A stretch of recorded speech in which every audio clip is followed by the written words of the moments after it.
দেখুন, একটা নির্বাচনকে সামনে রেখে প্রত্যেকটা দলেরই একটা আশা থাকে যে তার পক্ষে সর্বোচ্চ কতটি আসন নিয়ে সংসদে যাওয়া সম্ভব। দলটি ছোট হোক, মাঝারি হোক, বড় হোক, জনপ্রিয় হোক কিংবা তেমন জনপ্রিয় না হোক, যেই দলই হোক না কেন এরকম একটি লক্ষ্য থাকবে, এটাই স্বাভাবিক। এবং আমি মনে করি সেই লক্ষ্য থেকে জামায়াতে ইসলামী চেষ্টা করছে অন্য যে ইসলামিক রাজনৈতিক দলগুলো আছে তাদের সঙ্গে একত্র হয়ে একটা মোর্চা বা জোট গঠনের। এটার মধ্যে আমি কোনো অন্যায়ও কিছু দেখি না। একসময় তারা বিএনপির সঙ্গে যেমন আন্দোলন করেছে, একসময় তো তারা আওয়ামী লীগের সঙ্গেও যুগপৎ আন্দোলন করেছে। সো সময়ের পরিবর্তনে যখন যেই দলের সঙ্গে যখন বলি 21 জানুয়ারি জামাতের আমির ডাক্তার শফিকুর রহমান ইসলামী আন্দোলনের আমিরের সঙ্গে সাক্ষাৎ করেছেন, সেটি যেমন সবার নজর কেড়েছে, তেমনি বিএনপির পক্ষ থেকে মির্জা ফখরুল ইসলাম আলমগীর গিয়ে যখন ইসলামী আন্দোলনের সাথে সাক্ষাৎ করেছেন সেটিও বিশেষ করে নজর কেড়েছে। কি মনে হচ্ছে জামাতের সঙ্গে যে দলগুলো আছে, যে এই দলগুলোর সাথে আসলে হাত বাড়াচ্ছে, সেগুলো বিএনপি কি বেশি কাছে টানতে পারবে নাকি যে ইসলামপন্থী দলগুলো বেশি আছে, কাদের পাল্লা ভারী হতে যাচ্ছে? ধন্যবাদ। আমি মনে করি এখন এই মুহূর্তে মূল প্রতিদ্বন্দ্বী আমরা আওয়ামী লীগকে যদি সরিয়ে রাখি তাহলে বিএনপি আর জামায়াত, এবং জামায়াত মোটামুটি বার্তা তারা দিয়েছে যে তারা আলাদাভাবে নির্বাচন করতে চায়। বিএনপিরও আসলে আমি মনে করি জামায়াতকে এখন আর প্রয়োজন নেই।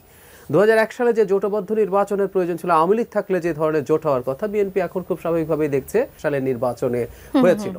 সো আওয়ামী লীগ যখন থাকছে না, বা আওয়ামী লীগ যদি তার নামেও এবার নির্বাচনে আসে, তার অবস্থা এতটাই খারাপ, বিএনপির আর জামাতের সাম পার্সেন্টেজ ভোটের প্রয়োজন নাই। এবং আমি ব্যক্তিগতভাবে মনে করি জামাতকে এবার আলাদাভাবে নির্বাচন করতে দিয়ে বিএনপির একটু দেখা উচিত জামায়াতের শক্তিটা আসলে কতটুকু। ভবিষ্যতে বাংলাদেশের রাজনীতিতে জামায়াতের ভোটের এই যে কত পার্সেন্ট মানুষ জামায়াতকে আসলে ভোট দেয়, এটা ভবিষ্যতের রাজনীতিতে কিন্তু কাজে লাগবে, এটা দেখার ব্যাপার আছে। নাম্বার 2, এখন বিএনপি যেটা খুব স্বাভাবিকভাবে চেষ্টা করবে জামায়াত যাতে খুব বড় কোনো অ্যালায়েন্সে যেতে না পারে। ইভেন আমি মনে করি ইসলামী আন্দোলন সহ অন্যান্য দলগুলোকেও যদি একত্রে রেখে জামায়াত নির্বাচনে আসে, খুব বড় কিছু করতে পারবে না। কিন্তু প্রশ্ন হচ্ছে বিএনপি তাহলে কেন ইসলামী আন্দোলনের সাথে বসলো বা আরো দু একটা ইসলামিক দলের সাথে বসছে? এটা আমার ব্যাখ্যাটা হচ্ছে এইরকম, জামায়াত যেহেতু রাইটিস্ট পলিটিক্স করে, বিএনপির এক ধরনের ইমেজ ছিল প্রো ইসলাম। আমরা জিয়াউর রহমান যখন 5th অ্যামেন্ডমেন্ট করেন, তিনি আমাদের এখানে সংবিধানের শুরুতে বিসমিল্লাহির রহমানির রহিম যোগ করেছেন এবং আমাদের রাষ্ট্রীয় মূলনীতির মধ্যে পরম করুণাময় আল্লাহর উপর আস্থা ও বিশ্বাস যুক্ত করেছিলেন। এখন যেটা হয়েছে, জামায়াতের সাথে যখন উনি আলাদা হচ্ছে, বিএনপি এক ধরনের সেন্ট্রাল জায়গায় সেন্ট্রিস্ট হয়ে উঠছে, বা সেন্ট্রাল লেফটরাও বিএনপিকে এখন অপশন মনে করছে। ফলে বিএনপি সম্ভবত এটাও একটু ভয় পায় যে তার এক ধরনের প্রো ইসলাম পরিচিতি ছিল, বেশ ভোট ছিল সেই অর্থে, সেটা আবার নষ্ট হয়ে যায় কিনা। সে কারণে তারা কিছু ইসলামী দলের সাথেও এক ধরনের যোগাযোগ রাখবে। এবং আমরা দেখবো ইসলামী আন্দোলনের সাথে একটা 10 দফা আলোচনা হয়েছে, ওর মধ্যে একটা ছিল কোরআন এবং শরিয়ার বাইরে কোনো মানে কোনো আইন করবে না বা এরকম একটা কথা কিন্তু সেখানেও বলা হয়েছে।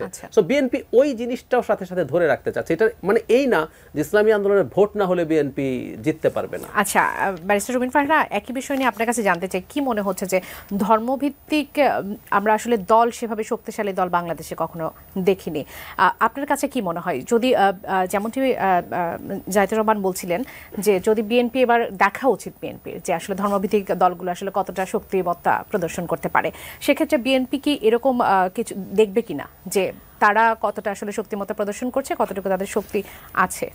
শুধু তো বিএনপি নয়, বাংলাদেশে যারা আসলে মধ্যপন্থী মতাদর্শে বিশ্বাস করে, রাজনৈতিকভাবে শুধু নয় সামাজিকভাবেও যারা মধ্যপন্থায় বিশ্বাস করে, এটি আসলে তাদেরও একটি দেখবার বিষয়।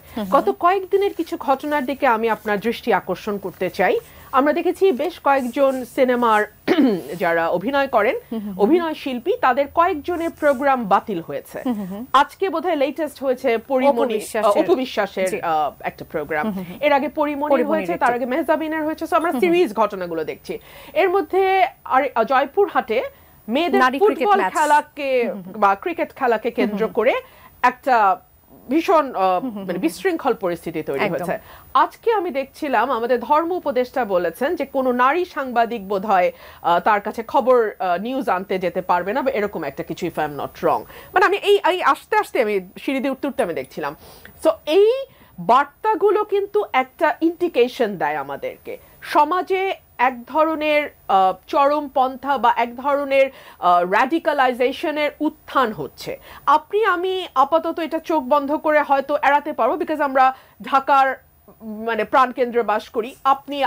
আমরা যে ধরনের অবস্থা থেকে উঠে এসেছি, আমাদের হয়তো এখনই এটা এফেক্ট করবে না, তবে বাবলি এটা এফেক্ট করতে কিন্তু খুব বেশি সময়ও লাগবে না। সো আমরা যারা মধ্যপন্থায় বিশ্বাস করি, কোনো চরমপন্থায় না, আমাদের নেক্সট ইলেকশনটা কিন্তু তাদের জন্য একটা বিরাট পরীক্ষার জায়গা হবে। এই যে জামাত বা অন্যান্য ইসলামপন্থী দলগুলোর সঙ্গে বিএনপি জোটে যাচ্ছে না, এতে একদিকে ইয়েসও আছে, একদিকে নো আছে ভোটের রাজনীতিতে। কিরকম? ইয়েসটা হচ্ছে এতদিন ধরে যারা হয়তো একটু ইসলামের দলগুলোর প্রতি সহানুভূতিশীল ছিলেন, তারা একই সঙ্গে বিএনপির প্রতিও সহানুভূতিশীল ছিলেন, বিকজ বিএনপি জামাতের একটা জোট দীর্ঘ কয়েক দশক ধরে আমরা দেখেছি ভোটের মাঠে। সো তাদের এক ধরনের সফট কর্নার অটোমেটিক্যালি বিএনপির প্রতি ছিল, সো তাদের ভোটটা বিএনপির বাক্সে গেছে।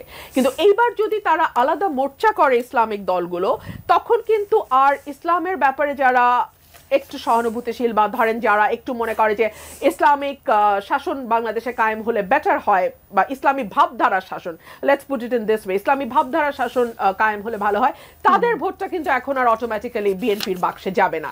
কিন্তু আরো একটা অংশ সমাজের যারা কিন্তু জামাতের সঙ্গে জোটের কারণে দীর্ঘ সময় বিএনপির ব্যাপারে একটু নেতিবাচক মনোভাব রেখেছে, বিএনপিকে ভোট দেওয়ার ব্যাপারে দুবার ভেবেছে যে আচ্ছা এর সাথে তো জামাত আছে, তো আমরা বিএনপিকে ভোট দেবো কিনা। এই যে এই গোষ্ঠীটা, তাদের ভোট কিন্তু এখন আবার আপনি যেমনটি বেশ কয়েকটি উদাহরণ দিয়েছেন এবং সবগুলোই মোটামুটি নারী কেন্দ্রিক। আপনার কাছে কি মনে হয় যে নারীদের মধ্যে বিশেষ করে এই আশঙ্কাটা বেশি কাজ করে যে ইসলামিক দলগুলো যদি আসে তাহলে আমাদের যে স্বাধীনতা সেটি খর্ব হবে কিনা? আপনি কি মনে করেন? নারীদের মধ্যে আমি মনে করি যারা প্রফেশনাল নারী, যারা কর্মক্ষেত্রে কাজ করেন, যারা মানে আমাদের যে সাধারণ বাঙালি সংস্কৃতি, বাংলাদেশের একটা সংস্কৃতি আছে, আমরা কিন্তু আরবের মুসলিম না, আমরা কিন্তু বাংলাদেশের মুসলিম, বাঙালি মুসলিম। হ্যাঁ, সো বাংলাদেশের মুসলমান নারী যেই ধরনের সাংস্কৃতিক আবহের সঙ্গে পরিচিত এবং যেই ধরনের সাংস্কৃতিক আবহে তারা বেড়ে উঠেছে সেটার সঙ্গে যারা যুক্ত, সেই নারীরা কিছুটা তো ভয় পাচ্ছে বটেই।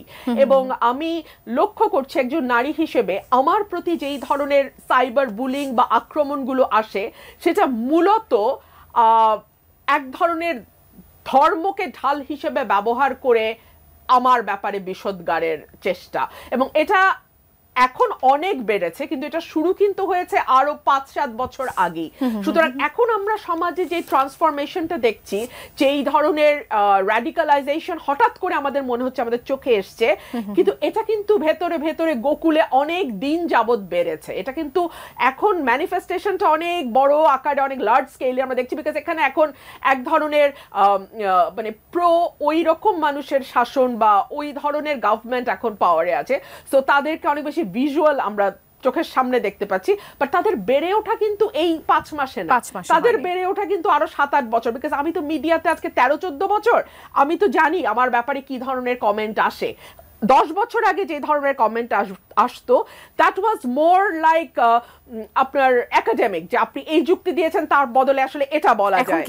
এখন আসে মাথায় কেন